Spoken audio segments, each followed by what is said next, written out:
सुप्रभात। आज मानवीय करुणा की दिव्य चमक के अगले क्वेश्चन करते हैं। इस पाठ मानवीय करुणा की दिव्य चमक के आधार पर फादर कामिल बुल्के की जो छवि उभरती है उसे अपने शब्दों में लिखिए। पाठ आपने पढ़ा है मानवीय करुणा की दिव्य चमक, उसमें फादर बुल्के की जो छवि आपने देखी उसे लिखना है।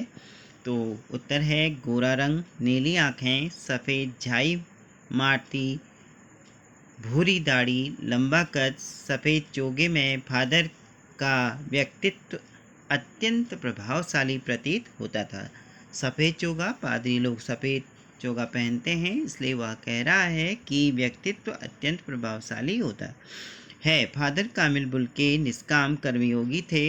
वे विदेशी होते हुए भी भारतीय सन्यासी की तरह प्रतीत होते थे। उनके हृदय में मानवीय करुणा का, वात्सल्य का भाव असीम था। अपने प्रियजनों के लिए उनके मन में अपनत्व था, आत्मीयता का भाव था। वे हिंदी के प्रकांड पंडित थे। हिंदी भाषा के प्रचार के लिए निरंतर प्रयत्नशील रहे। अगला प्रश्न है, लेखक ने फादर बुल्के को मानवीय करुणा की दिव्य चमक क्यों कहा? लेखक ने फादर बुल्के को मानवीय करुणा की दिव्य चमक इसलिए कहा है क्योंकि उनके हृदय में हर किसी के लिए करुणा का सागर भरा हुआ था। उनके मुख पर एक विशेष प्रकार की चमक रहती थी। वे सबको बाहें खोले गले लगाने के लिए उत्सुक थे।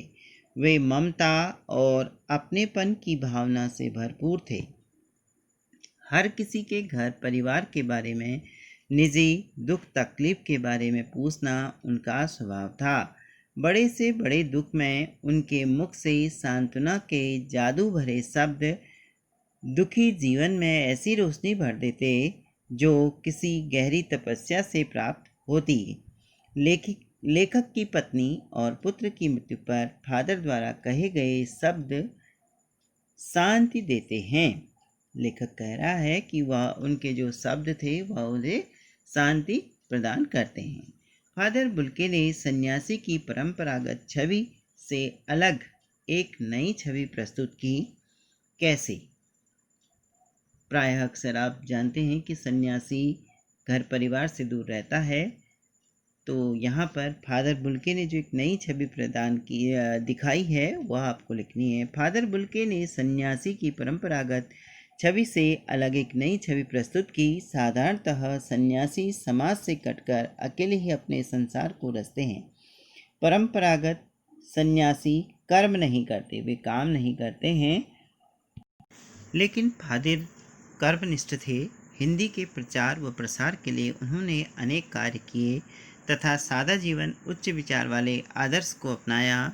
वे समाज में रहकर लोगों के पारिवारिक उत्सवों में शामिल होते, उन्हें आशीर्वाद देते। वे किसी को भी दुखी नहीं देख सकते थे, उन्हें कभी क्रोध करते नहीं देखा। सदा दूसरों के लिए करुणा और दया का भाव रहता। उनके व्यक्तित्व में मानवीय करुणा की दिव्य चमक थी। वे जीवन के अंतिम क्षण तक कर्म में लीन रहे। इन सभी प्रश्नों को आप अच्छी तरह अपने शब्दों में याद करेंगे और अब यह पाठ आपका कंप्लीट हो गया है, पूरा हो गया है। अब हम काव्य का जो भाग है उसे आरंभ करेंगे। धन्यवाद।